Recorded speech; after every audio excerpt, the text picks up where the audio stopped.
Get started. Today is July 6th, 2019. We're here at the National Hellenic Museum in Chicago. My name is Margaret Frazier. And if you could just introduce yourself as well. I'm Phillip Frangos, born a Chicagoan back in 1940. Moved to Michigan right out of Northwestern Law School on a Ford Fellowship at the 65. It was a 2-year fellowship.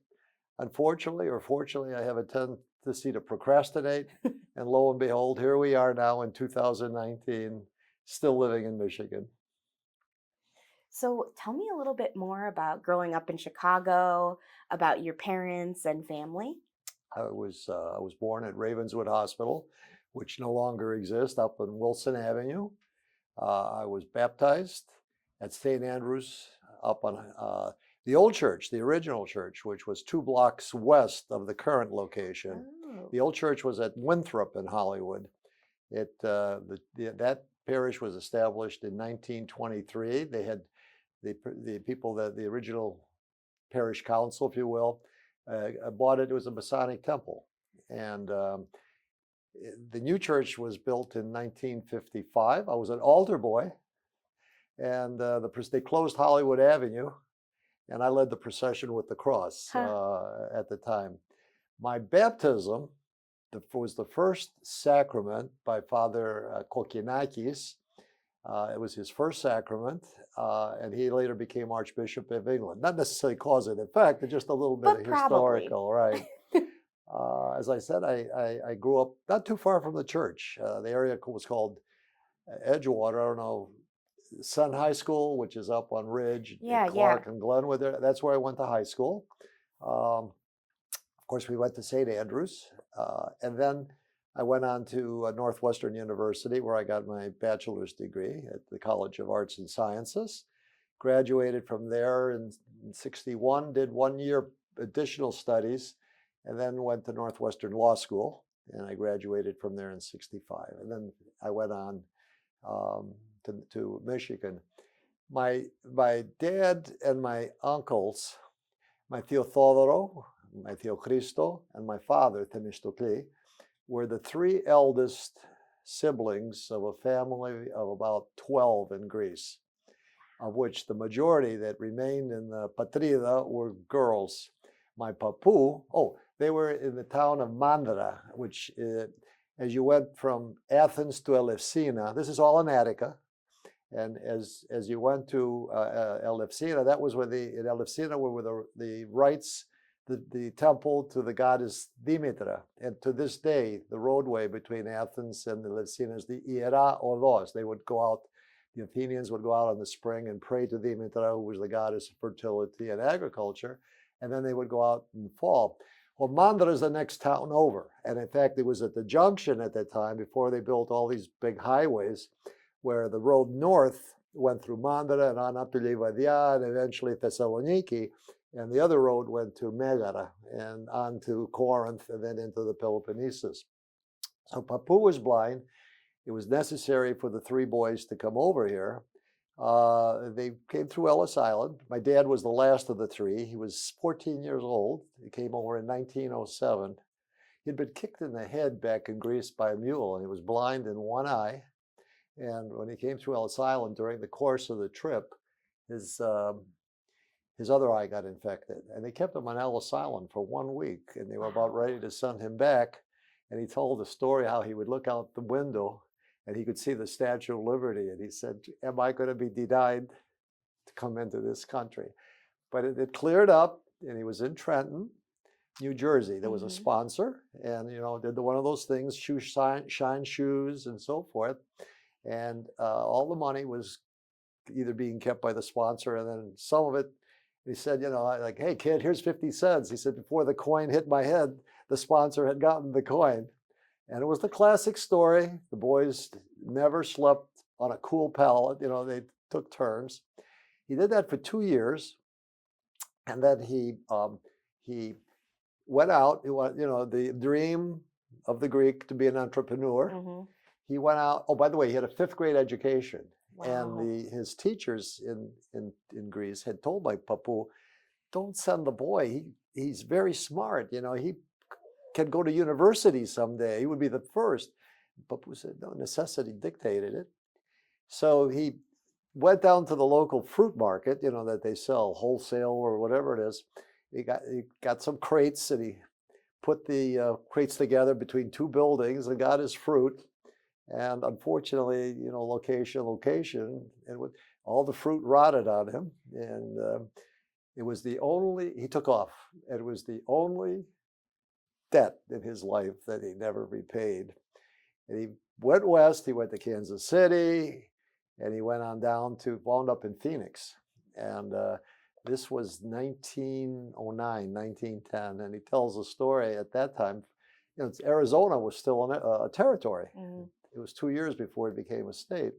He said, I had a golden opportunity to get the corner property in downtown Phoenix. He said, the problem was I had neither the l'argent to do it. I didn't have the vision to do it. So Teodoro, in the meantime, the eldest of the three brothers, you'd never guess he was an immigrant. I mean, he was Mr. Cool. Huh. He had come through the New Jersey. He had a friend. Well, he made friends with a young man at Princeton University. Theo was shining shoes or what have you, and the young man liked him. And his dad, the young man's dad, he was not a Greek, was an executive with the St. Louis Street Railway System. So Teodoro, he got a job. Teodoro working in the St. Louis, and then he realized there was an opportunity in Chicago. There was, I think it was called Edward Dunn. I think they still exist, big company, hotel and restaurant supplies and everything. And they were looking for somebody in sales, and Teodoro, being Teodoro, came up to Chicago and got the job. And then he said to Teocristo and to Dad, come up to here, we'll do something together. Well, what happened was, for Teocristo, Greece was at war with the Bulgarians, and Papu wrote from Greece. He said, you're the three eldest. One of you has got to come back. So Greece is in a very struggle for its very survival. So Teodoro could go because he was the head of the family in Greece, in the United States. Mm-hmm. And Dad was the youngest. Dad was about 16. So poor Teocristo went off to war and slogged up in the Balkans there for several years. And then he came back, got off in New York, was subject to the draft. And before he knew it, he was drafted into the American Army. And as part of the Rainbow Division, he found himself at war under General Pershing, and didn't come back from France until after the war ended. So poor Teocristo was at war for something like 7 consecutive years. It was such a bitter experience for him. He never went back to Greece. He just associated the two. But in any event, they opened up business, the American China and Glassware Company, which was down on the, between Hubbard and Kinsey on Clark Street. And today, that's a very hot area. That's River North. But at that time, along Kinsey Street, where you have the high rises and so forth, they were the big central cold storage places that, and you'd see these 18-wheel rigs, and they were just solid brick buildings, and they were refrigerators, freezers, where they stored, all these frozen foods and whatever. So it was not the most ideal location, but they prospered, and they had all the little Greek restaurants in Chicago. And for example, at the Palmer House, the Miller's Pub is right next door. That's been a continuous business. That was one of their customers way back in the 1920s or whatever it was. Wow. And then Teodoro, being Teodoro, he handled the accounts. For example, Notre Dame University. They bought all their china, from the American. They had some good, Michigan State University, General Motors. Big clients. They did. And that was the inventory that, for example, they had their own china. He would meet with them. They needed X number of this, and they would go directly from the factory to them. Whereas here, they had the store and the little warehouse, and so you had a small restaurant. So there were the three. Now, they're so intent on helping the family back Greece that their own lives went by. And Theophoro and Theochristo did not get married until their 50s. So they, Wow. my Theophoro married my Aunt Madeline, who was Swiss French. Oh my goodness. Aunt Madeline Uh-oh. was something else, Here, the Greeks were conservative, and Aunt Madeline, she was flamboyant. They had a home out in the Indiana dunes, and Madeline would go down the beach and naked. And but she was just a charmer. And then Theocristo married my Aunt Edna, so they had no kids of their own. My dad went to Greece, and he went to visit his best friend's mother, and it was in Mandra. And my best friend's sister, his best friend's sister, she had gotten a degree as had her own beauty shop. It was a prospering, and her mother was living with her. She never said a word, but my dad took gifts there from the son, and then he went back, and this young lady said to him, "That's who I want to marry." And it was a 23-year difference in age, which is not uncommon among that Right. generation. Yep. And the lady, who turned out to be my yaya, said, "But Maria," he says, he's so many years older. I don't care. And is it because you want to go to America? No, he has a good heart. How can you tell? He was only here 2 hours. Well, she insisted. So Yaya talked to her brother, who had been involved in sponsoring him to America. And so he said, Theo Andrea, he said, "Thomas, how come you're not married?" He says, "Who will have me?" "My niece." 10 days later, they were married, and they came to America. Their dad had been here since 1907. They arrived on Columbus Day in 1938, and they lived. The dad died in 1971. Unfortunately, he got cancer, but in any event, they were 33 good years. And along the way, they had one child, me, 1940. I gave my mother such a hard time. It's really, truly a hard time. We could never have any more children. And we were in the hospital for about 6 weeks before they sent us home. And there was an impasse.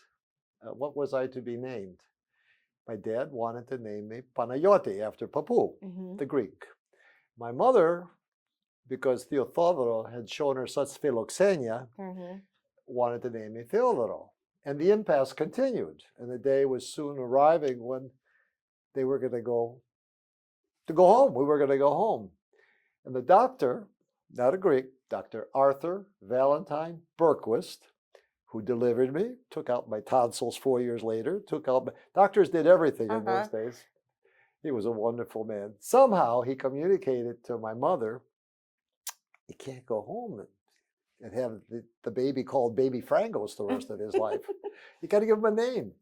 So in the meantime, Papu found out about the impasse. "Do not name him after me." He said that, he had like 3 other sons. All of them had their first, but he said there are enough Panayoti that's in the world. So he said, "Name him Philippos." The reason being, his father, Papu's father, my great-grandfather, died while my great-grandmother was expecting. He was raised by his Papu, Philippos, back 1800 or something like that. And he said, to my great shame, I never named any of my boys Philippos. You must redeem me. So name him Philippos. Still, the impasse continued. Mom was pretty stubborn. And Dr. Berquist came in, and he said, "Look," he said, he took the board and he wrote Philip. The meaning of it, friend of horses, he says. The symmetry of the name, it's beautiful. "You think so, Dr. Berquist?" You could speak a little bit. I do. Well, my mother knew that in Greek, Philippos was Phi, Iota, Lambda, Iota, PP, Omicron, Sigma. There was a double letter in there. She says, "Put another L in there." So that's why I have 2 L's in my name, which is the unusual version. So thank heavens I went home as Phillip Frangos and not as Baby Frangos. So anyhow, life went on. I told you I went to Helen C. Pierce Elementary, Sen High School, St. Andrews, Northwestern. I was in the Goya, Goya. Our priest was Father John Hondras at St. Andrews. He was one of the original graduates from Pomfret Seminary. Before we went over to Brookline, he was classic, tough, but fair. It was Easter, and he had a bunch of boys, and they were getting ready for the Holy Week, and my dad had to bring a delivery over to the church and so we came in, and as we were going out, we went by the priest's office. The door was open, and the priest was very unhappy. And then he comes storming out, "Who are you?" And he says, "I want him." And so my dad said, "All right, I'll come and pick him up later." And he said, "Do you speak Greek?" I said, "Yeah, Marisha." I was having private Greek lessons at Kyria Garbi. And I loved it. She would come home on one week, but then I got to go on her home the next week. And my oldest friend, her son Jerry, had the best toys, and Mrs. Garbis kept me for dinner, and it was wonderful. Anyhow, it gives me something. I read. I'm quite fluent. I can read it, write it. I know all the Exius and the Petis Provenus going. This is the only one of you that could speak Greek. So he immediately adopted me. I had some speaking roles, key speaking roles. But he tolerated not the slightest deviation. Oh my God, if you didn't get the thimiato out there in time or whatever. So it was Thursday, Holy Thursday, the night of the 12 Bibles. So the only parishioners in church, a couple hundred, was everybody over the age of 60, 65, So we're about the 7th Bible. My job was to move the portable lectern out. And it was a microphone. You had to keep it up there. I don't know. I was careless on the 7th Bible, and I moved the lectern, and the microphone stayed behind, and it fell down. And of course, bam! And all these octogenarians levitated 3 feet above their seat. I was dead. He looked at me and he glowered at me. I said, "Up, up, up, up, up, up, up." I mean, this was a priest when he would have us facing each other on the altar. And one time Nicky came, and he passed out because he hadn't eaten breakfast. And the priest, I was staring, he says, "Katsisikos, I mean, just carry him out." He was not a bad man. He was just strict. I said, "Oh, pop. Never said anything. Then he said, "Prosikse, mitoksanakanyi septo, klatato." That was because I could speak Greek. I was the only Greek-speaking altar boy that he had. Anyhow, it was a good experience. He was a fine mentor and all that. So I went to college and on to law school. Went to all the Greek events. I was not in the Sons of Pericles or anything, although we're very aggressive. I mean, big presence in Chicago at the time. My dad was a card-carrying member of the HEPA, but not a active member. Well, did it have a big presence for you growing up, a HEPA or something? Not really. We weren't in a HEPA family. Okay. It was only as I got older that I became aware of the social events. And it really was, I had gone to Michigan by this time, not with the intent of staying there, but then the HEPA convention was in 1967. I was not yet at HEPA, was in Dallas, Texas. And my two Kubati, as it turned out, at that time, we were friends. I eventually became best man to both. And one of them was Jerry Garbus. The 3 of us went to Chicago.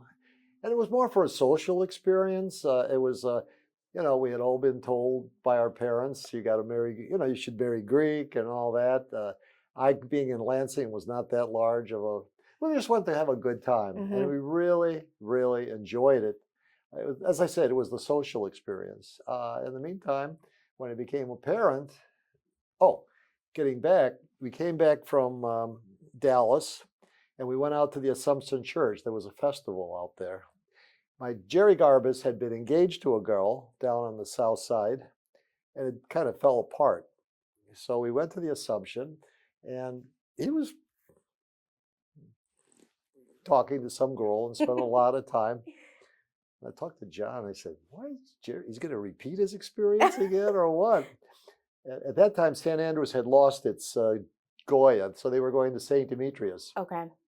and Jerry was there, and there was a group like 4 or 5 young ladies, and one of them was very vibrant, personal, Tula, and I said to Jerry after that we went out afterwards to get some late breakfast and early breakfast, and I said, "Why were you going with so and so? Do you know the Tula? She's with St. Demetrius." "Yeah, guy." I said, "What? Did you ever take her out?" "Well, I thought about it." I said, "Well, I'll tell you something. If you don't take her out, I'll come from Michigan and I'll ask her, you know." He said, "Really?" So the next thing I knew, they had disappeared. And John called me and said, "I think they're dating." About 3 months later, 4 months later, happened to be in a cottage that my family had built down in Southwest Michigan, and the phone rings. He says, "We're getting married with Tula, and we want you to be our cubano." So that was 68.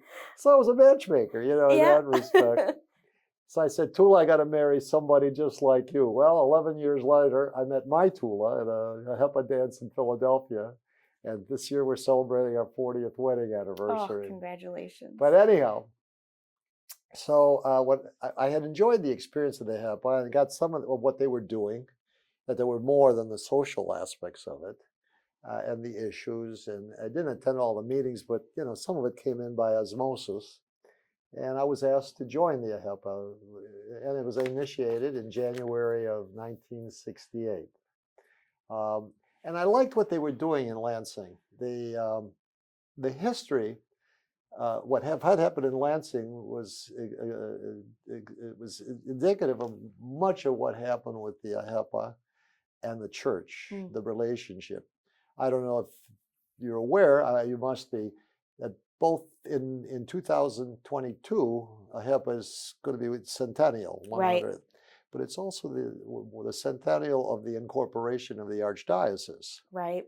So both institutions, the twin pillars, if you will, are going to be 100 years old. Now, I know that there were churches established, I think in New Orleans, Chicago. Triada. Yep. Oh, I didn't, before I get away, we lived, as I said, on the north side. But the days preceding, we always came down to Halsted Street when Greektown was really Greektown, before the University of Illinois went in, before the highway went in. And when with Blue Island and everything were together, Dad didn't drive. My mother had, because of the eyesight, my mother had not yet learned how to drive. I was too young. So we would get on the Clark Street streetcar and ride it all the way down.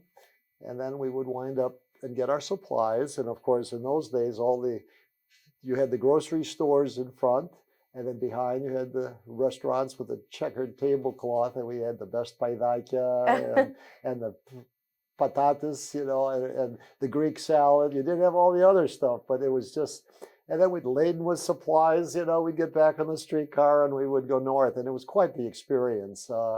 And it was a chance to see some of your friends from the south side. I mean, people that lived down by St. Nicholas, which was down by, before it moved out to Oaklawn, it was down on South Peoria Avenue and so forth.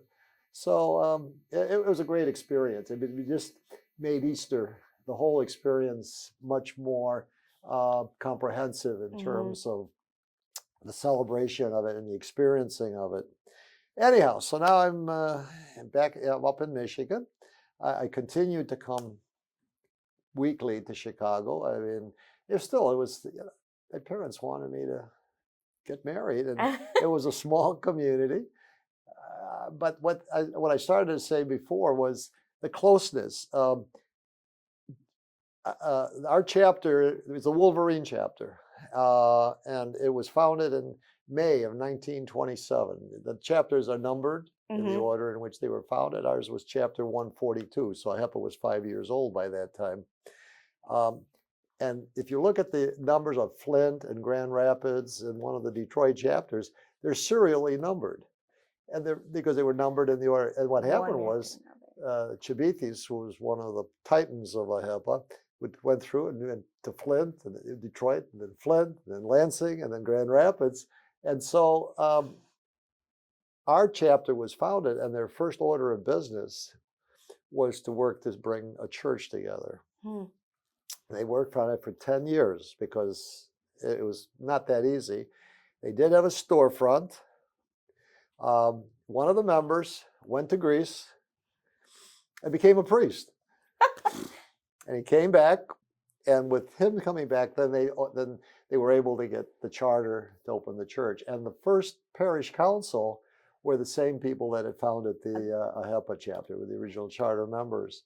And it's been a symbiotic relationship ever since. And that impressed me. That was another dimension, because now I had gotten, after I was initiated, and it looked like it was going to stay there.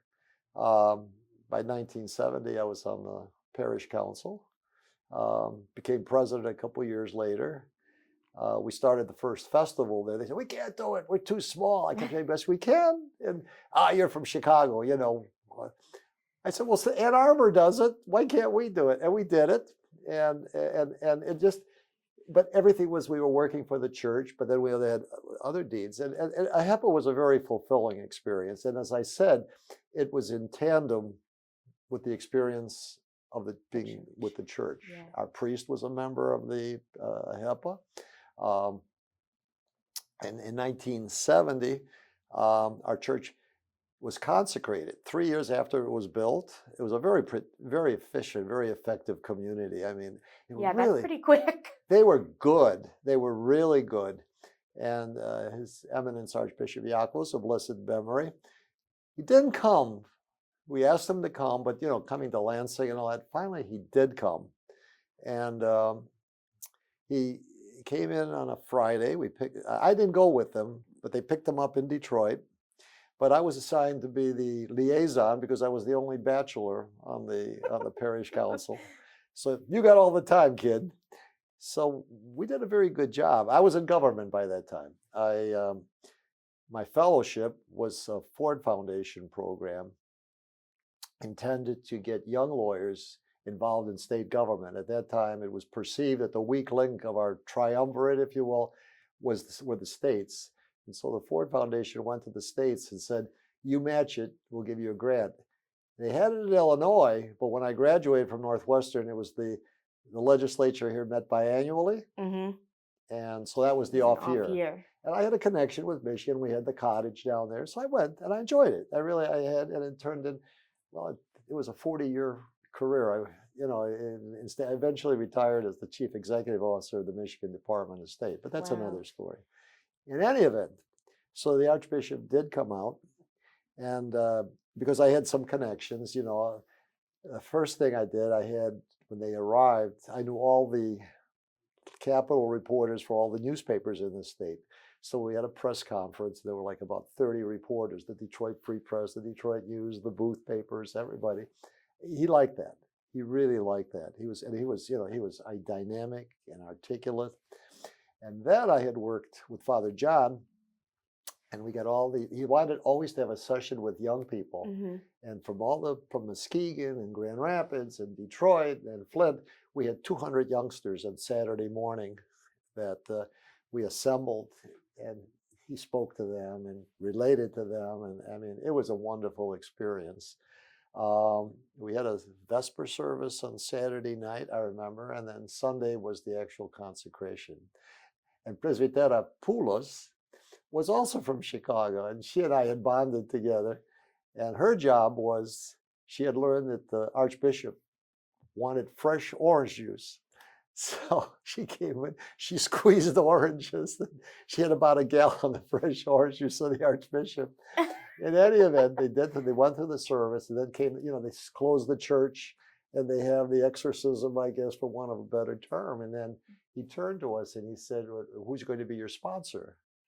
Well, we said, well, Your Eminence, it was such a community-wide affair. We didn't really have somebody that stood out and gave $25,000 or $30,000. It was, fasuli, yamate to sakuri, yamizi to sakuri.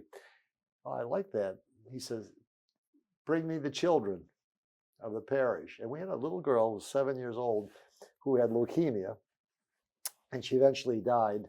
She came and she touched his robes, and then all the children touched And they all went in. I get emotional thinking about, he got emotional. And that's how the church, that was how the church got consecrated. Wow. And that night, he spoke, and I'll tell you, there were 300 people in a hall that was probably suited for not more than 225. The chemistry between the parish and the bishop was such that he felt it, we felt it. And afterwards, Father John and I took him back to the hotel.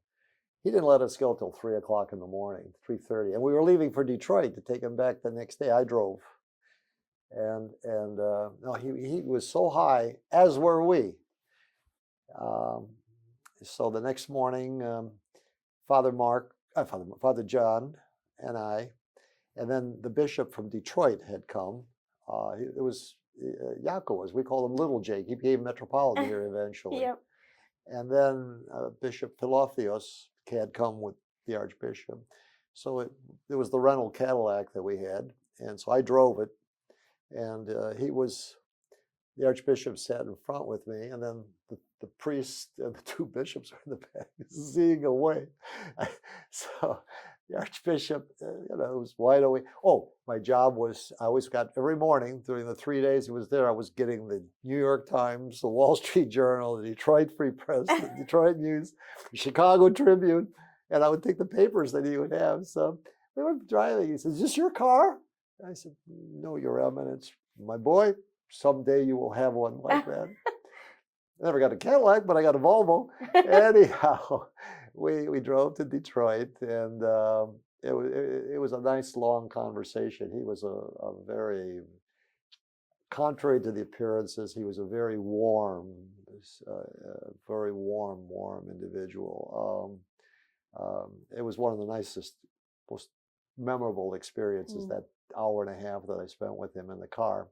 And not because he told me I was going to have a car like that. He just was, he could really, and you saw it the way he had the 200 children. So as I said, then the first convention, I was initiated in January of '68. The first convention that I went to as a delegate was in August of '68. It was in New York at the Waldorf Astoria Hotel. And in those days, there were big turnouts. They had the Greek night on the grounds of the New York World's Fair, which I think had taken place in '65. And in New York, you still have the Globe and the Pyramid. There's a restaurant on top. And at that time, a lot of the stuff was intact. 8,000 people were at Greek night. Wow. Anyhow, that was the one negative experience that I had with the AHEPA. At that time, you had a committee, and they would make recommendations of where they would have the convention. And the delegates at the convention 2 years preceding where they were would select the site 2 years in advance. So the recommendation at the '68 convention that came to the delegates was Athens and Cincinnati. Well, to most of the people there, it was a no-brainer, right? And we voted by district. So each district would caucus. Our district had 30 votes. So here I was, my first convention, with all the enthusiasm and the idealism, the values of Hellenism and democracy. So I got up, I made what was really an impassioned speech. Some of the Yerodakia that were there were kind of looking at me because I was going, "But we can't do this. How the Greece, now the cradle of democracy, the country that gave democracy, the beauty, philosophy, is under the dictatorship, of the junta, because they had taken over. How can we go there? We'll be, as the premier Greek organization of the diaspora, we will be perceived as being endorsing them. They're contrary to the values of humanity. They're contrary to the values of the AHEPA. What an inconsistency. I thought it was pretty good. Nobody else said anything. They took the vote. Oh, I sat down, kind of winded.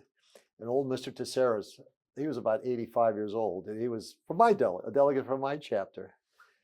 You don't speak Greek, but well, in Greek, he said, patted my knee, relax, my boy, relax, my boy. We're going to go to the motherland, and we're going to see our relatives, and we're going to see where it all began. And, it's the patria. The vote, 29 for Athens, 1 for Cincinnati. Just you.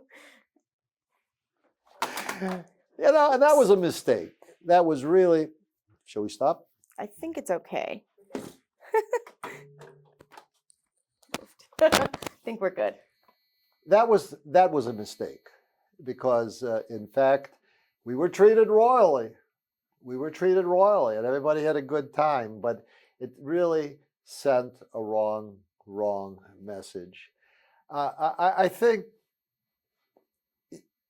the Greeks that came over, with this passed through Ellis Island, I had to give them credit. They came over with minimal background. They couldn't speak the language. According to the president administration, what they're trying to do, they never qualified to come in. They didn't have the education. My dad was 5th grade education. They couldn't do all that thing, but they worked and they were willing to put the effort, and they never asked for a dime in return. And it was, I think those were conservative values, so that somebody that wanted the handout or whatever, they didn't see them. And they worked systematically, organized. They saw a need, they established the HEPA, they saw a need for the church, they established it, they did it on that basis. So then when, in Greece being Greece, the turmoil of the politics and the riots that took place at Omonia and Syndagma, and then the junta came in, they liked that. They saw it brought stability, if you will. It was the wrong kind of stability, but it was less onerous to them than the upheaval. So they didn't see that as bad going down there. But in retrospect, I thought it was one of those things. Yeah. Much like what happened here in Chicago in 1968, if you remember, when it was Hubert Humphrey was running for president, you had all the resentment of the Vietnam War, and you had the Chicago 7 that led that big riot down on Grand Park. I think their message was right, but the population did not see that violent upraising. So it became the message, the baby got thrown out with the bathwater. And that's what happened, I think, with this. So I don't fault it, but it was not one of our best moments. But we did redeem ourselves then in 74 with the invasion of Cyprus. And it was interesting. Again, you have to understand, there was an additional motive. I was still a bachelor, and it was still the motive of, hey, the social experience.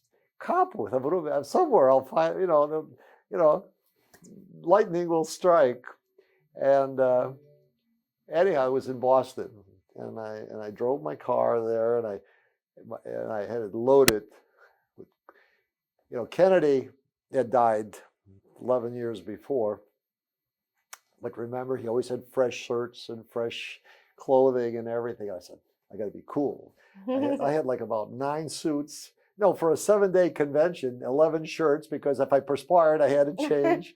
Oh my God. I get to Boston, and it was at the Sheraton Boston Hotel, which is a major hotel. Well, what happened was they had one convention going out, the others coming in, and the rooms weren't ready.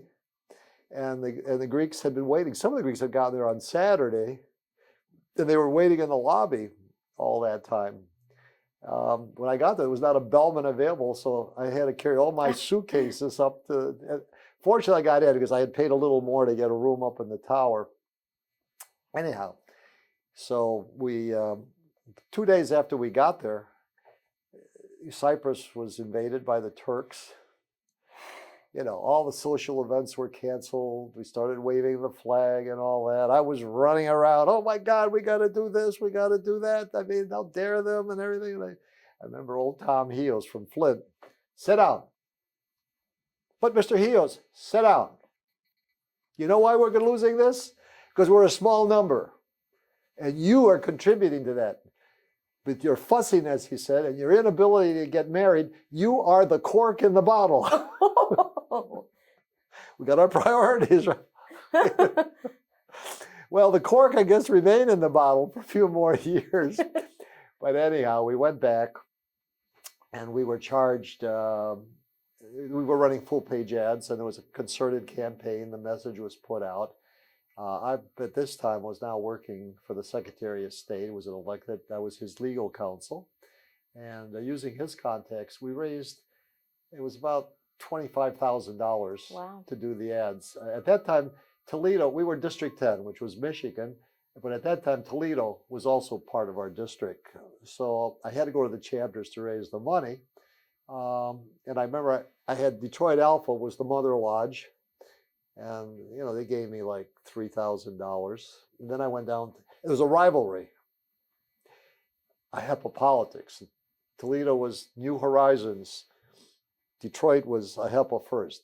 Do not ask me what the party stood for. I've been asked that question. I've never been able to explain. It was personalities, okay? There may have been differences in the past. So I went to Toledo. I said, Brother Gus County was you know what Jimmy Barr did? They gave us $3,000. He said, you're not even going to close. Oh, yeah? We'll get 5. So I went back to Ann Arbor.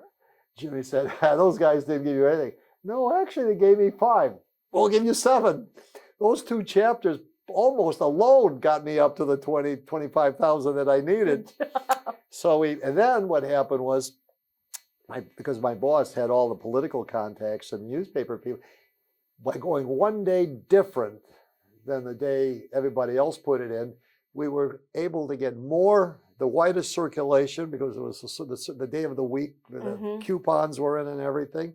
And we got from basically increased coverage at about 80% of the cost. So we had some money left over. But it was a fun experience. I mean, and that's what IHEPA has really served its best, when you've had a project and the people get pulled together and work to accomplish it. And that's the strength of the IHEPA, if exercised. It's a grassroots organization and you get people involved. As Supreme President, one of the experiences was we made the pledge to raise the $1 million for St. Nicholas. And I laid the stones at the ceremony that we had in New York. And then during my presidency, I traveled over 60,000 miles with my wife. And that was part of my message. And I was very moved when I was down in Scottsdale, Arizona. And we had a HEPA chapter there, about 40 members. And they had lost their sanctuary. The only thing that had survived was their social hall, but the entire church had burned. Oh. And I made my presentation and everything, and I actually started crying. Mr. President, we have our loss, but what we're doing for St. Nicholas, they gave me a check for $2,500. And I said that they could reach into their pocket. You know, it was an emotional experience. So anyhow, that's the IHEPA at its best. So the Cyprus thing, there was no AHI, the American Hellenic, which is a wonderful organization now, which was founded by Gene Rossides. He got started because it was subsidized financially by the IHEPA. Oh. And I think AHI is probably the premier. They focus on lobbying. They're not the grass. They have members, but they don't reach into every community. We've not always exercised that properly. Obviously, that's the strength is the fact we penetrate every community. The weakness is if you don't have the right person, you know, taking the initiative, then you don't work as well. For example, we hold Capitol Hill Day, and maybe about 150 IHEPAns and daughters come to Washington, and Andy Kafes in our office does arrange appointments. For example, he'll have me meet with some of our Michigan congressmen or senators. But I've long maintained it's most effective when you meet them back at home. And like in our community, we're only about 225 families, but over the years, it's included the publisher, the Greek Americans, the publisher of the Lansing State Journal, the president of the Michigan Manufacturers Association, the chief of staff at the largest hospital, the president of the Michigan Bar Association, the two of the top judges, one in the circuit court and one in the probate court locally. Wow. The restaurants where all the legislators go and hang out. So you get the congressman in that environment. It isn't just that we have 200 votes or whatever, but the fact that we have access to and influence. We initiated the Attorney General of Michigan, Frank Kelly, an Irishman. And he was the class of 1970. And at my testimonial that they gave me, he came up and he said, that goddamn Greek, he said, he made me a Greek. And that's and I always had access to him. I know we had a department problem, and we needed his assistance. And our Secretary of State did not feel comfortable. They were friends, they were political allies, but he did not feel comfortable. So he sent me, and I reached him. It was funny. We were having a meeting, and our boss was very conservative. It was a campaign financier. We had been charged with they had passed through a common cause, was passing this legislation about limitations on expenditures and so forth. And we were the agency. And boy, if you don't think it's tough when the chairman of the Appropriations Committee is the major violator and your budget is up before him. We survived. But anyhow, this involved the utility companies. There was an initiative that was being proposed that was going to impose, and they created a secret fund, the three major utilities in the state, and they spent a lot of money. It was proposal D, and it was D is dumb. That was their thing. Well, we got caught. The way the law was written, you might be able to hit them like 2 or 3 $10,000 violations. Well, the staff and I went to the secretary, and we said, Mr. Austin, we're going to not look good. This is a first major case. We got to hit them hard. And we proposed, about $300,000 in penalties. Mm. Well, he was very conservative. He was the first Afro-American that had been elected to office. He was a CPA. I don't know. He just felt uncomfortable with the thing. So that's when we went to Kelly. So we had the meeting, and Kelly was sitting at the head of the table. He was short. He was at his tippy toes. And Austin sat next to me. And of course, I was the one that had to fall on my spear. And I did the conservative approach. Kelly looked at me. What the hell are you guys doing? You're going to do that? And he just but Mr. Kelly, I thought you were smarter than that, Greek. He said, you forget being a poor state employee, a lawyer yet. You haven't filled your requirements as a member of the bar. You haven't filled your members as your obligations with this proposal. I hadn't done it. That was what he wanted, But what am I going to say? My boss is the one that's causing me to fall in the spear.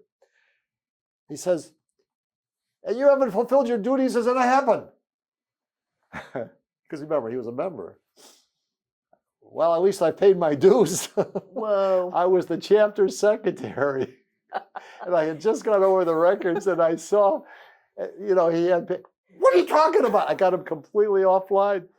He reaches into his pocket, pulls out his HEPA card. Well, what happened was that was the 1 year we didn't issue new cards. We issued stickers that were put on top of, I think it was like 74, I think.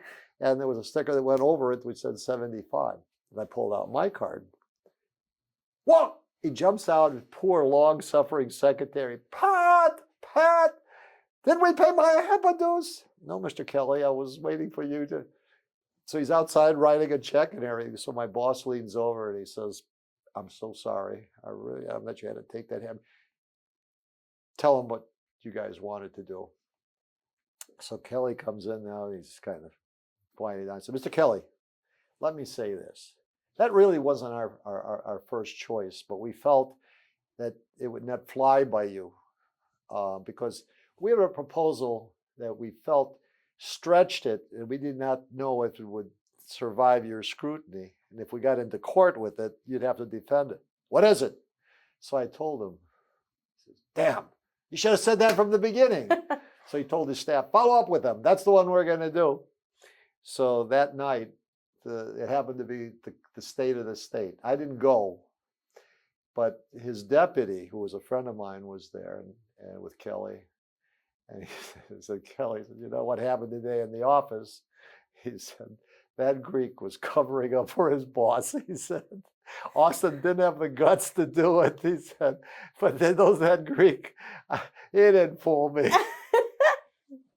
Anyhow, it wasn't because of me. It was just a question, the relationship that you had, the respect that we were held in.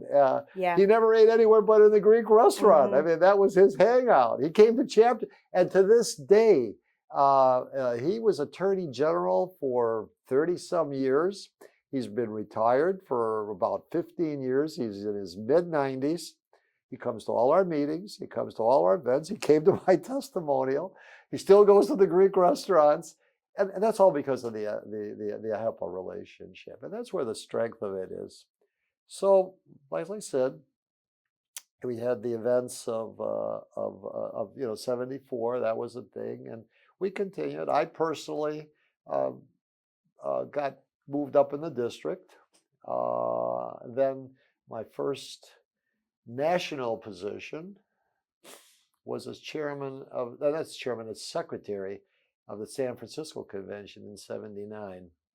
Well, let's keep going. We were talking about San Francisco. San Francisco. Well, I had a friend. We used to go to the conventions together. He was a couple of years older than I was. And, we were going to the meetings, but for possible. I met some young women, and actually I had dated for a while. I remember going to Montreal with one lovely young lady, but and in New York, but things always it was. Oh, I hear you. So anyhow, he had family in Philadelphia, and it's through his family he had met this young lady, and he'd been dating her for 3 years, and after about 2 years, he was trying to get me to go to Philadelphia with him and give him my opinion as to whether he should get married. And in Greek, I told him, have you lost your noodle? I'm going to tell you what you got it all wrong, Buster. Well, he persisted. He tried to bribe me. He had access. He got 50-yard line tickets at the University of Michigan for their game against Notre Dame. I would not go. One time, I actually went so far as to get a ticket. I was at the airport in Lansing. I said, I can't do this. I lost the ticket. I just wouldn't go. Anyhow, 3.5 years went by. And then finally, against my better judgment, I did go. And she was lovely, Athena. It was kind of a long weekend. And after 2 days, I said to him, if you don't marry this girl, you're a damn fool. You really think so? I said, I do.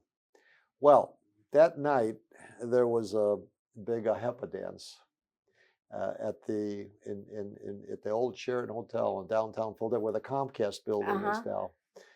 And there were 1,500. Now, the weather, this was December the 8th, 1978. The weather was bleak. We'd done some touring in Philadelphia.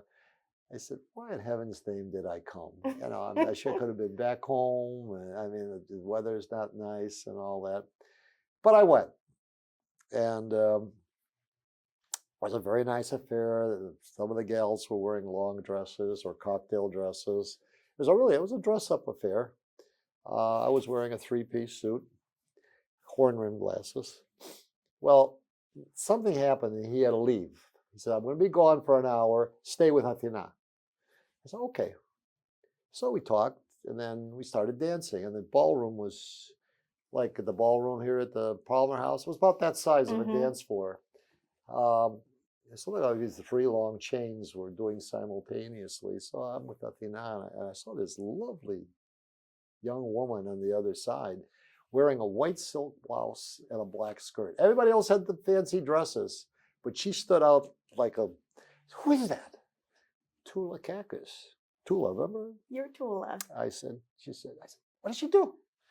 They know her. They're very well. Does she go to church? Every Sunday. She's in the choir. I said, really? Is she going with anybody? Well, I don't think on a, relationship. I'm going to go cut in. So I did. That's the one good thing about dancing Greek, I lost my ability to speak. I was so taken and out of, I said, what the heck? And I'm counting the dances because, after a certain time they break and the band breaks for half an hour. There were 1,500 people there.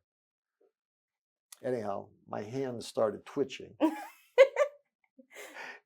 She later told me she thought I was a Jewish lawyer, and why was I squeezing her hand? Anyhow, somehow, I mustered the courage. I said, "You speak, or you'll be sorry." So I don't know. I made some inane remark, like and she picked up on it. And she responded, and where are you from? And Michigan, and all that. And then you come to Philadelphia. Oh, many times. Well, you tell me if I was truthful. My mother's only blood relative was in Trenton, New Jersey. My father was in the hotel and restaurant supply business, and they represented several companies, but they were the exclusive distributors in the Chicago area of the Scammell Lamberton china, which was really a fine china, manufactured in Trenton, New Jersey. Twice a year, we would get on because nobody drove yet, we would get on the Broadway Limited when I was a kid, and we would come to Trenton and be with Theochristo. He was also a Theochristo. There was one on both sides. And we would go to the factory, and my dad would spend the days there and everything. Well, the last stop on the Broadway Limited before Trenton was Philadelphia 30th Street Station. So technically, I had been there maybe a dozen times. So I thought that counted for something. Definitely. Oh, how nice, she said. May I buy you a drink? I told her. Oh, I'd like that. So we go over. I hand her the glass. It slipped out of. I didn't hand it to her. It slipped out of my hand. No. And I got it all over her black skirt. Now, she didn't want to be there. Her brother-in-law was the chair, and her sister, chaired the event. And he told her, "You're going to come whether you like it or not." So she didn't feel the need to dress up with cocktail dresses, but she really looked great. So I tried to hand her. It spilled it. And I compounded the felony, how the little white cocktail napkins, started rubbing it, getting all the white lint on the black skirt. Oh, I said, what a spastic. Don't mind. So she went off and she dried herself. I said, for sure, I've lost her. She came back. We visited. That was on a Saturday night. And she gave me her telephone number.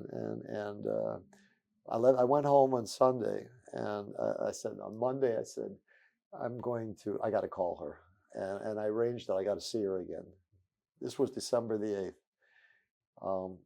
Have you ever seen Despicable Me? Yes. The 2, where Gru Yes. is trying to call Lucy. Uh-huh. And he picks up the phone and he hangs it up. He picks the phone up and he hangs it up about 3 times. And eventually he torches the phone.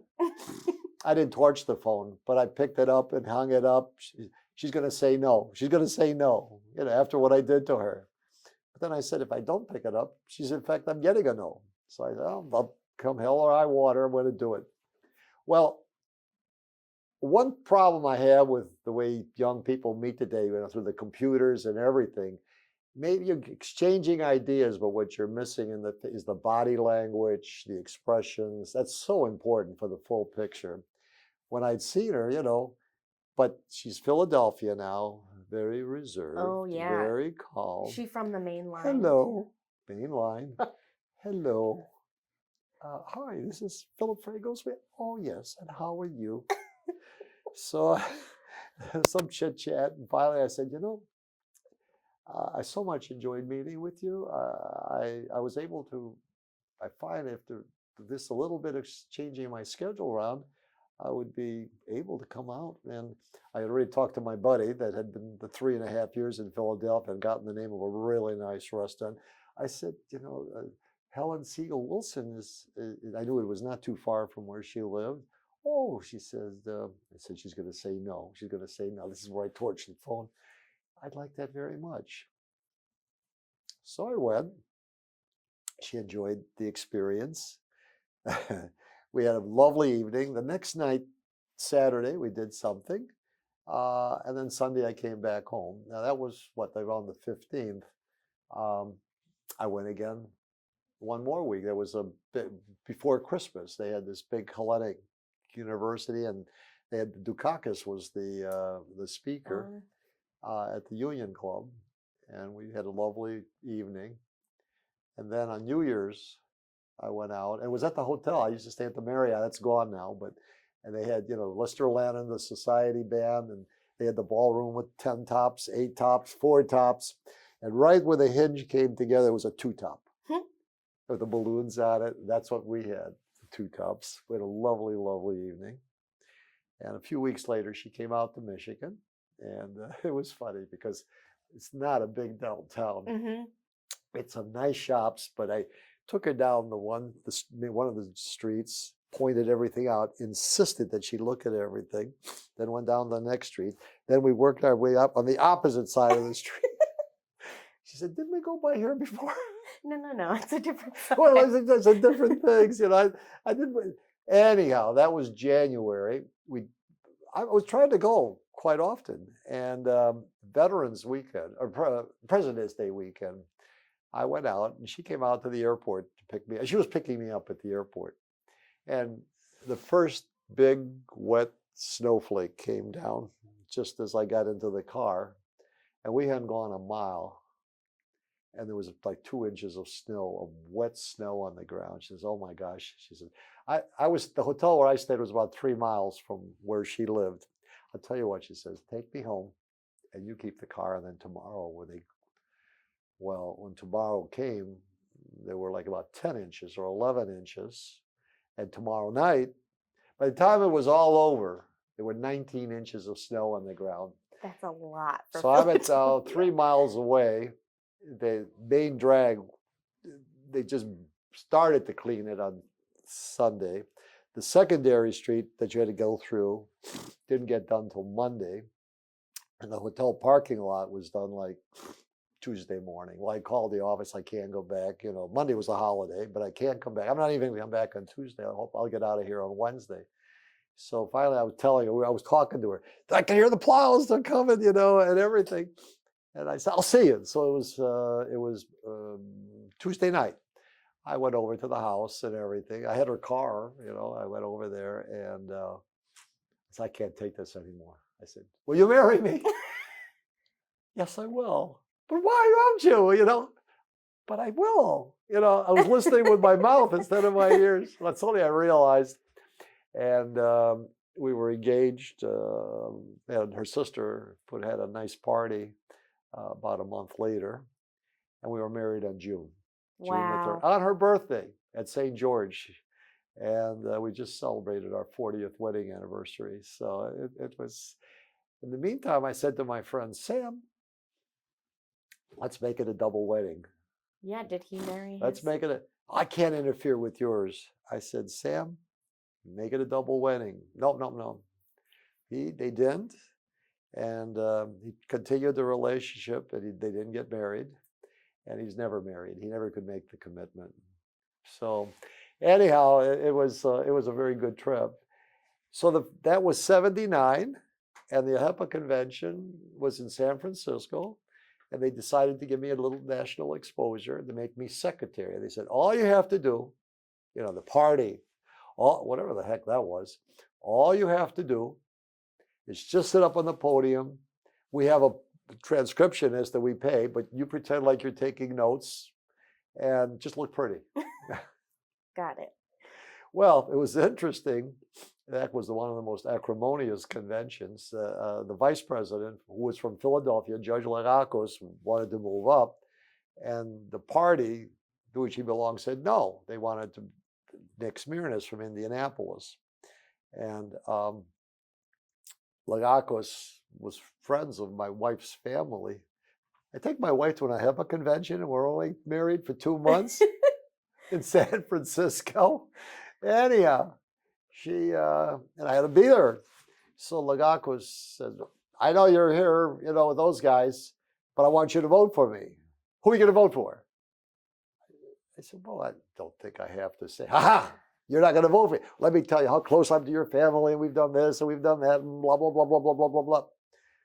Of course, by that time, I got on the escalator, and I left him going blah, blah, blah down. at the bottom. I just didn't want to.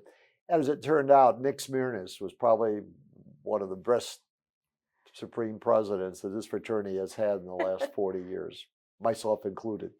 So a great admiration. He's 95 years old. I was hoping you would get his oral history. Yeah, we almost did. And it's worth a trip to go to Indianapolis we will. and do it.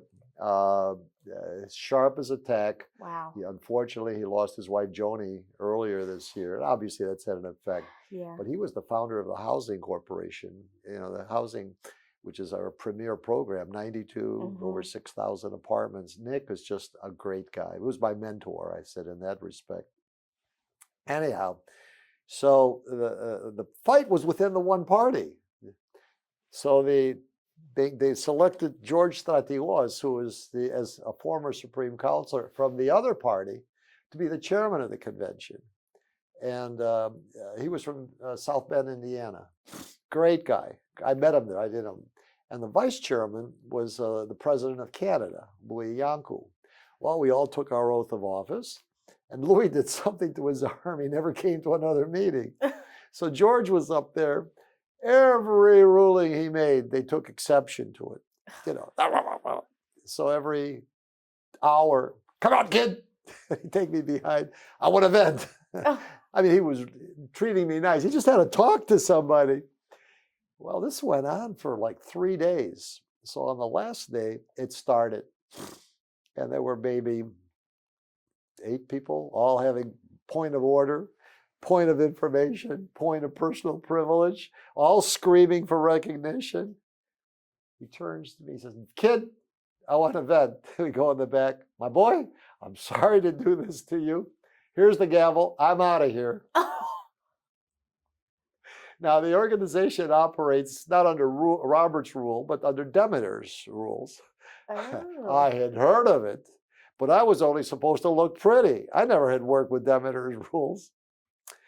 Oh my God. So I was up there and I tried to use some common sense, to be polite and civil. And I had picked up some things working in the legislature, because that's where I worked when I went to Michigan initially before I went into the executive branch.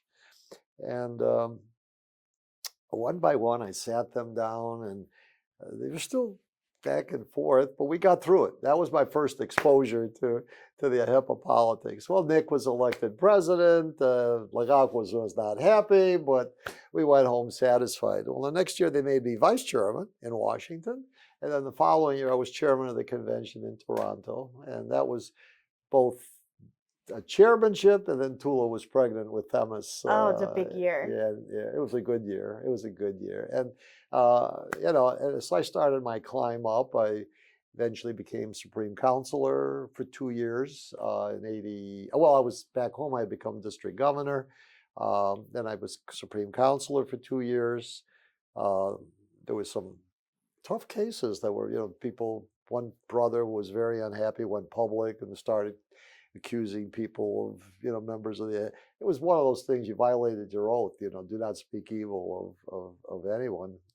And then we went on the board of directors, and I was chairman of the board for 5 years. And we started doing things. The first thing we did, our original headquarters was at 1422 K Street. And that was a really dingy part of Washington. And so they came along with developers and gave us a very good. And now K Street is where all the fancy restaurants and the lobbyists hang out. And we rented. This was, I think we had done this around in the late 70s. So when I came on the board, and then we were hemorrhaging. We were renting space in the IT&T building, and we had all this space. And like I said, financially. So as the chairman, I said, guys, we really ought to consider buying our building. I personally wanted to move HIPAA headquarters to Chicago because I think Chicago had the largest Greek population, but it was also the center. I mean, you could have meetings here and people could reasonably drive and come to meetings or had great transportation. And then we could maintain a satellite office to do the lobbying and whatever else. Well, no, the traditionalists wanted to stay in Washington because there was the power. Some wanted to go to Atlanta, which was where the organization started. Others wanted to go to Florida because, you know, we had the retirement we had the property down there and had talked about developing it. That was not a bad idea. Excuse me. That was not a bad idea. But anyhow, it couldn't muster a majority. So I said, all right, we'll stay in Washington and we'll revisit this in 5 years. So I got Nick Smirnis, and he chaired a committee, and we found the property where the headquarters is, right off of DuPont Circle. And you know, we bought the property for like $2 million, and now it's probably worth 5-6 times what it is. It's an old building. You get in the elevator, it's rickety and all that, but it's a historical building. So it was great. Well, we started functioning together, and it was a bipartisan board, and I really would not let anything go out unless it was unanimous. I felt that was the only way you could go to the floor of the convention and get approval. And we put a series of proposals. I got a little cocky because I felt, hey, it's finally folks functioning. We're operating, and I had you know, it was a fellow that really dominated the organization was Louis Manischewitz. Louis was a master at manipulating things. He was good. He had a vision for the AHEPA, but he also wanted to do things a certain way. And I was his protege. And we did a lot of things. We created the board together. I mean, I thought I had the blessing, and I kept moving forward. And we put some things. I remember one of the things we came to the '90 convention with was from Chicago. They had a proposal to subsidize a 12-unit home for a lot of. They said, we think that the Greeks are loyal to their families. Well, they don't. They abandon their families just as much. And these mothers and children are thrown on the welfare system. We need like a halfway house to nurse them through it. We thought it was a great idea. I got the board to approve it unanimously. They tore it apart. Wow. And then there was another thing. And of course, Louis felt I was responsible. And we had, then we got into a conflict, and I said, I don't need this anymore. So that was my first go around. Again, I'm sorry it happened, but I got a major promotion at work. The kids were growing up, so I said, maybe it's, nothing is forever. Yeah. So it was during that period of time, for example, that the AHEPA in '74 was approached by the Committee for the Restoration of the Statue of Liberty to make a donation. I was not active. Remember, I hadn't been the pretty face till '79, but they participated. They out of the fraternity funds, they took, I think it was $150,000, Wow. which was a lot of money. Yeah. And they donated. And if you go to Pablo Island, I think it's Pablo Island is where maybe they call it Freedom Island now, where the Statue of Liberty is. There is a plaque that the Order of AHEPA, the Sons of Italy, and so forth. And so then you fast forward about 10 years, and they were doing the restoration of Ellis Island. Eli Iacocca was chairing that. Who just passed away the other day. He was the chair. And the development officer, very nice lady, met with us. And I was the chairman of the board. And we went to New York, and we went through, and we went up to the top of the World Trade Center and had lunch and everything. And came back, and I said, I think we should participate. Well, the old timers said, wait a minute. We're not going to subsidize all these renovation projects. We already gave them $150,000. I said, and I had with the support of some of the young guys on the board, this is a no-brainer. I mean, they're putting up the Wall of Honor, and for $100 per relative, you can have their name placed on the wall. And it's an embarrassment if we don't participate. So I went on the floor, and this was while I was still in the good graces. This was like 87. And I sold it. We sold it. I keep saying I, but remember I was speaking now collectively for the board. So it's Right. not me. All right. So we sold it. I said to the board, we don't want one nickel to come out of the treasury. In 1990, we were in New York to meet Lee Iacocca, the Chrysler. He was chairman of Chrysler. They used to meet in the Pan Am building, which is above Grand Central. I think they call it something else, like maybe MetLife or something like that. And he paid the time. He came out of the board. He gave us about an hour. We gave him a check for $500,000. Wow. All of it raised with the 100, 100, 100. Now, my wife said, I drive a Chrysler product. Ah, he said, and what is that? Well, she had that 1976 Dodge Aspen. Oh my God, the worst car ever made by Chrysler. He turns to his dad, get this woman a new car. We're going to at a discount price. We can't have her driving, and then get that car junk. Anyhow, and so as a result of that, we were invited, a party of 6, when they had the inaugural ceremony there, where they dedicated.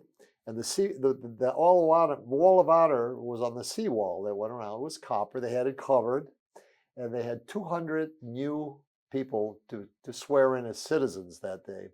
So it came the time. They pulled the cord.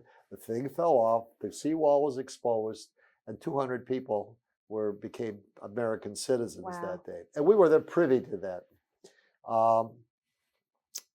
The interesting thing is, a little bit of background, the wall didn't last long.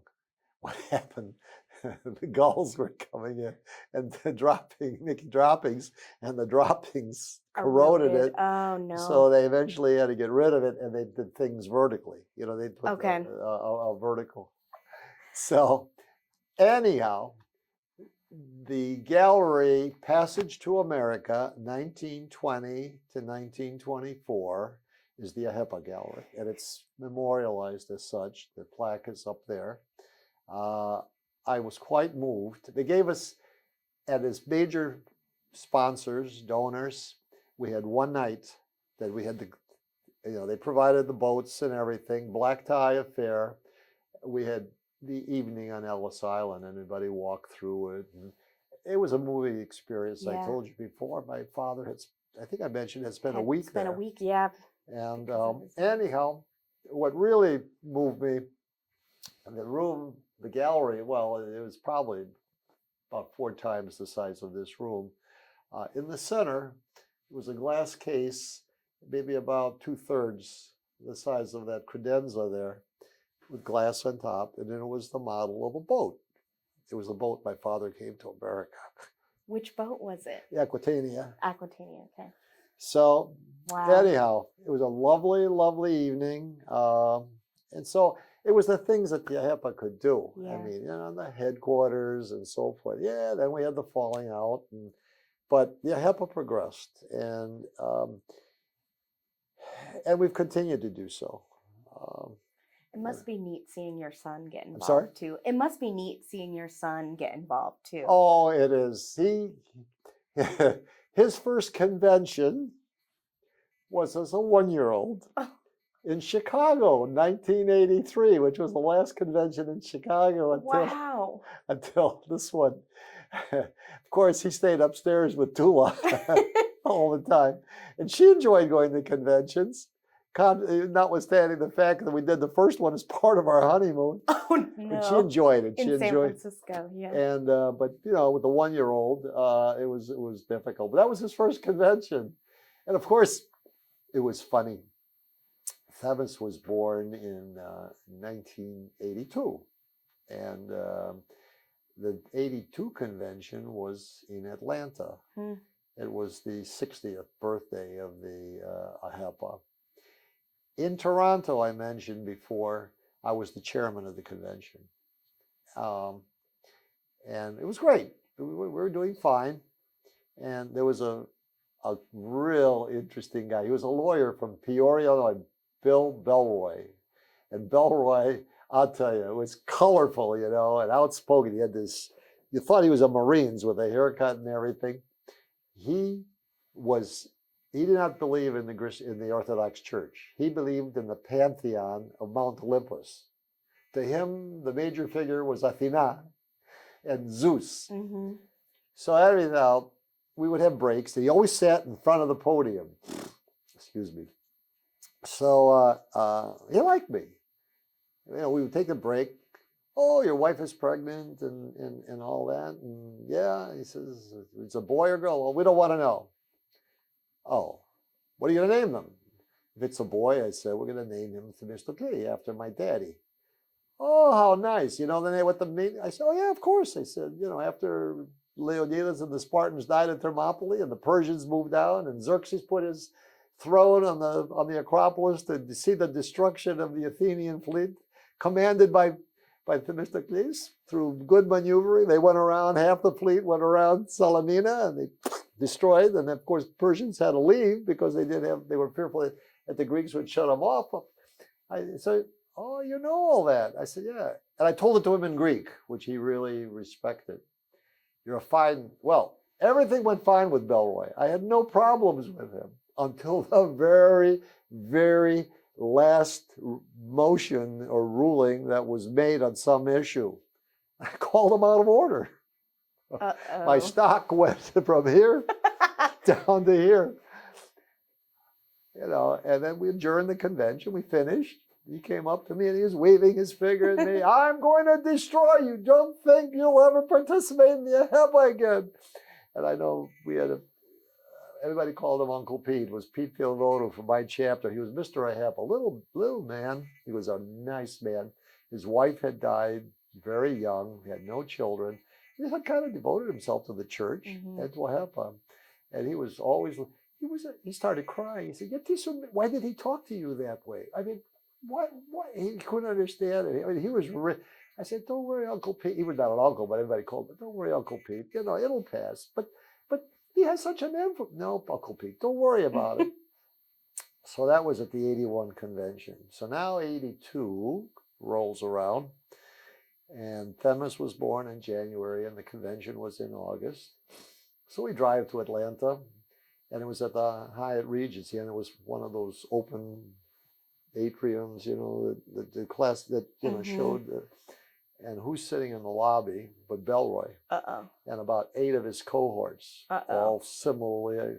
I said to her, oh my God. So now she's pushing the stroller. I'm holding the tubby on one arm, the diapers in the other arm, Mr. Cool, right? The rising star. I said, Tula, can't be seen by that guy. I mean, you know how we parted. So we were going from pillar to pillar, trying to get our way into the elevators. Hey, Pumas! Uh-oh. I said, oh, we're discovered. Hello, Brother Belroy. Is that the Mr. Klee? The babies. I said, yes. And you did name him that. And you agreed to it? He said it to him, of course. He reaches into his pocket. All the moths flew out of his wallet. He took a $20 bill and he put it into Mr. Klee's diaper bed. That's a Zito Pedi. Zito Yolanda. I didn't tell him we had him baptized, not on the Pantheon, but in the Greek church. I was back in good graces. I said, but that was like, this was the beauty of the AHEPA. You had this. I mean, it was quite the experience. So we fast forwarded. Then the 90s came, and they got me back into it. There was a revolt against Louis. I loved that man, and he loved me. But it was just like, and he kept. The past Supreme Presidents revolted against him. Everybody, they were calling him the Ayatollah. So there was no race for presidency. Everybody agreed it was Steve Manta out of Chicago. But the race was for vice president. And I was the candidate for the Reform Party. And Lee Rawless from Denver was the candidate for the AHEPA First Party. It was quite a spirited elect, but friendly, not acrimonious. And in fact, came the day of, he was a candidate, a graduate of the Naval Academy. And we were outside the polls, and he was singing the Northwestern fight song. I was singing the Navy song, and we're slapping each other in the back. But I lost the election. I lost the election by 3 votes. There were quite a few votes. Wow. I felt bad. I said, 3 I don't votes. want. This is twice now that I've reached, and I didn't quite get the ring. But we continued going to some conventions, and I know, like Themis and I went to Puerto Rico, and we missed more than what we went to. But we still stayed in touch. I was active in the district. I was active locally. I loved the organization. So it was 2009 that the convention was in San Francisco, and a lot of the brothers. That was a funny one. All the glossy literature came out, and I just pitched it in my trash can. And Tula came in to empty the thing, and she says, "The convention's in San Francisco." Yeah, I said, "Why didn't you show it to me?" "We're not going." "Did you ask me? We haven't been to a convention for a while." "Well, if you want to go to San Francisco, let's go to San Francisco, but let's go to San Francisco. I want to go to the convention." All right. So I had to pay a premium rate, late travel, hotels, and all that. So we went. They welcomed me back like the prodigal son. There was nothing they could do. You got to do this, you got to speak here and everything. Well, after a while, it gets a little bit to your ego and all that. So I was glad to be back. After that, I volunteered to do something. Not too long after that convention, there were some major health issues that arose, and I couldn't fulfill those duties. And then 2010, I said, I just can't come to the convention in Montreal. I just can't do it. So they elected me once again for a 3rd term. Remember, I had served 2 years, 22 terms, 20 years before. They elected me Supreme Counselor. And they said, "You're on a track to go to the presidency." So thank the good Lord, everything went well. And at 11, I ran for and was elected secretary and served a 2nd year because the president did 2 years, and then moved up to vice president and then president. So everything was good. The good Lord. I was made an archon 1 year before my president, which made me kind of happy. It's kind of traditional. The president is made an archon, but my parish priest, Father Mark Sietsema, was the archdeacon to Demetrios, and our new bishop, now Metropolitan Nicholas, and Father Mark, they somehow conspired to get my name up, and I was made an archon, which really totally unexpected. And then as president, of course, I was there. So that, and the good Lord gave us the time. We traveled over 60,000 miles as president, a lesser amount during the 2 years as I was secretary and vice president. Maybe we put about 40,000 miles a year. I visited all the chapters. And then, of course, now I'm the best of all. Papu, Grandpa, 2 lovely grandchildren. And it was this week, I said, "Why am I here? Why am I not in Philadelphia?" Because they sent me a video of the little guy. Papu, Papu, Papu, Poo, Papu, where are you, Papu? And I really got emotional. But anyhow, they're going to come out, and the Themis and the kids are they're giving us that 40th wedding party, anniversary party, and then we're going east for Philippos' birthday, and then we're going to take a trip. We're going to go to Barcelona, and then take a cruise, and then go to Rome. So wow, that'll be nice. So There's more I can fill in. Wonderful. Well, I think we can wrap up for today. I would I suggest would that. I love- mean, not for you're. Thank you so much. This was wonderful. I mean, we can go in more details. I would love to do a of follow-up. projects or Yep. the HIPAA involvement, like the follow-up, for example, with Archbishop Yakovos. Remember, I said he had come in. Mm-hmm. Little did I think that he would remember me. In 1978, Detroit hosted the Clergy Laity Congress, and little Jake little Yakovos, remember I told you we had little Jake and big Jake, kept calling me. We need a resolution from the legislature. Don't worry, you're great. Then they were graces. They weren't metropolitans. I'll get it for you. I got it. The mayor is not cooperating. I used my contacts in Washington, in Detroit. We need an executive proclamation, a proclamation from the governor's office. I went to the governor's office. For about 6 weeks, I was providing stuff. And finally, he said, "You got to get the governor here." So I went to the governor's office, and it was when the governors were meeting. They had that annual meeting, and he was chairing. Governor Milliken was chairing it. He said, "My boy, I'd like you to represent me." Okay, I'm honored.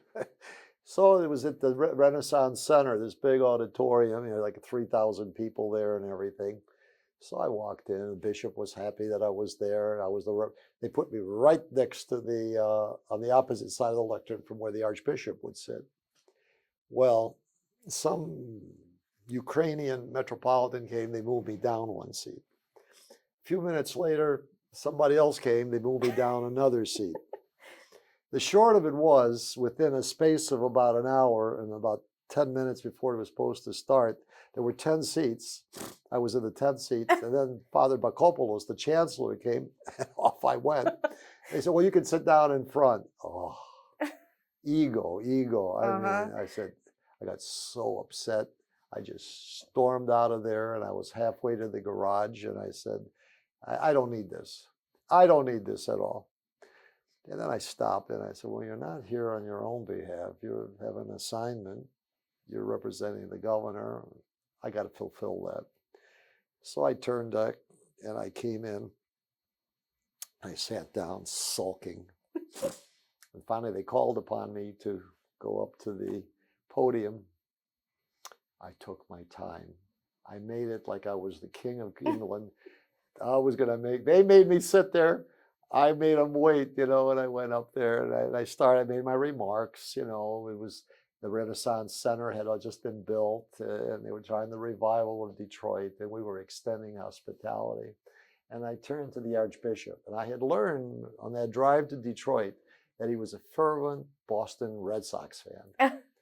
Well, the Red Sox and the Detroit Tigers had just completed a 4-game series in Detroit, and the Red Sox swept the Tigers, won all 4 games.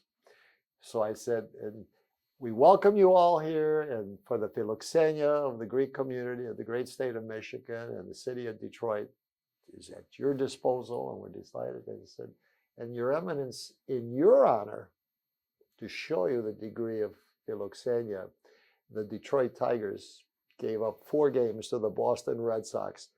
He laughed so hard, I don't know what they call him, the crown that he had fell off his head. And he jumped up and he embraced me and he hugged me and kissed me on both cheeks. Man, oh man, I was the cat's meow. I said, there was a lesson there somewhere. It was in front of 3,000 people, and he remembered me. So it's those are my experiences, but they've been experienced by all the Ahepans. Yeah. And you come to a convention and you see people from California or Florida. Maybe you're only going to see them once a year, but quite often in these special relationships, it isn't out of sight, out of mind. It's absence makes the heart grow fonder.